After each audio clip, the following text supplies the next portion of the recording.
ES Audio. Hello, I'm Mark Blunden and this is the Evening Standard's Tech and Science Daily. Coming up, details revealed on Heathrow uranium arrest. But first, we've been given a first look at what's set to be the biggest rocket ever launched, the nearly 400 feet high SpaceX Starship. The galactic behemoth has been given a good polish and is sitting on the launch pad poking out of the clouds at Boca Chica in Texas, ready for its first orbital flight. SpaceX boss Elon Musk says the launch will happen soon, possibly within the next 2 months. He plans to carry humans into space using a 2-stage spacecraft composed of the passenger-carrying section powered by the super heavy rocket booster. Now, polar scientists say they've observed regional variations in the pace that ice is melting in West Antarctica over a period of 12 years, offering a glimmer of hope that human-induced climate change can be fought. So what needs to be done? We can weight the dice, as it were, towards less Antarctic losses in the future, not completely ceased Antarctic losses, by striving for ultimately reduced carbon and fossil fuel consumptions. That's Dr Frazer Christie, a glacier geophysicist at Cambridge University's Scott Polar Research Institute. So where's the melting happening? In places like West Antarctica, the majority of the melting is actually happening at the base of the ice shelves, which can be up to 200 or 300 meters thick at what's known as the grounding line.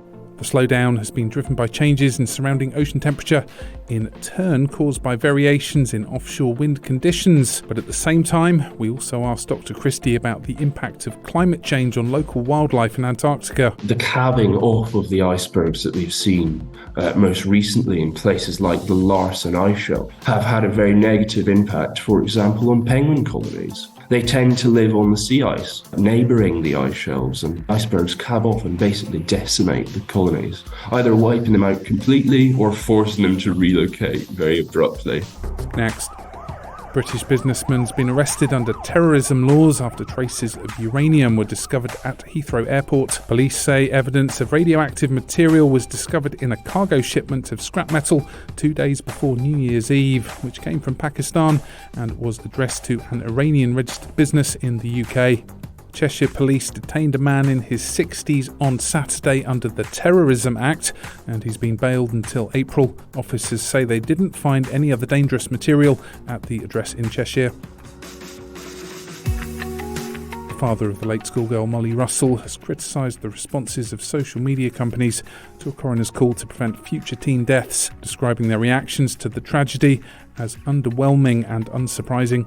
Coroner Dr Andrew Walker sent a Prevention of Future Deaths report to businesses including Meta, owners of Instagram, urging a review of the algorithms used by the sites to provide content. The document was drafted after the coroner found 14-year-old Molly took her own life after being bombarded with depression, self-harm and suicide content leading up to her death in 2017. Meta says it's working with experts to help improve safety, but Molly's father, Ian Russell, says social media companies have failed to show a significant change in direction and added that it's business as usual for them. Recent Tesla buyers are furious. They've paid thousands of pounds over the odds, apparently, after the e-car manufacturer slashed prices on new models. The firm's cut the forecourt price of some of its best-selling vehicles in the hope of increasing customer demand, while the global economy's in the doldrums. In fact, they're so keen to get more people signing up that in the US there's up to a fifth off. But owners who recently forked out many tens of thousands of pounds for one are not happy.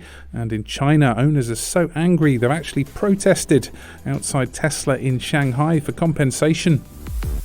Let's go to the ads. Stay there for more news from the world of tech and science, plus nostalgia at the ready. It's the return of the Sony Walkman. Why not hit rate and follow in the meantime?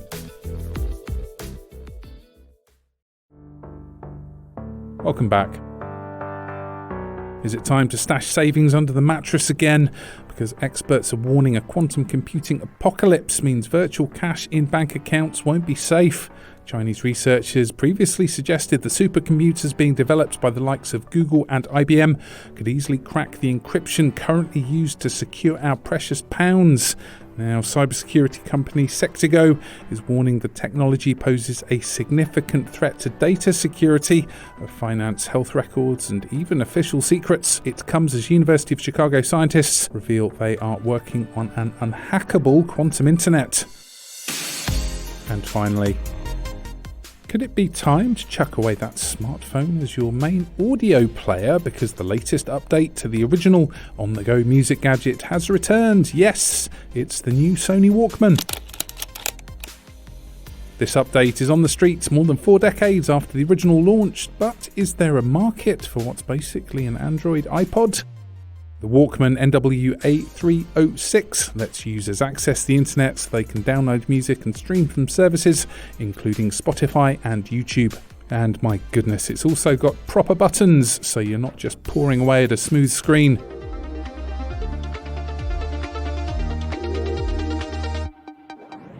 You're up to date. Come back at 4 p.m. for the Leader podcast, where we bring you the latest news, interviews and analysis from the Evening Standard here in London, and we'll be back tomorrow at 1 p.m. See you then.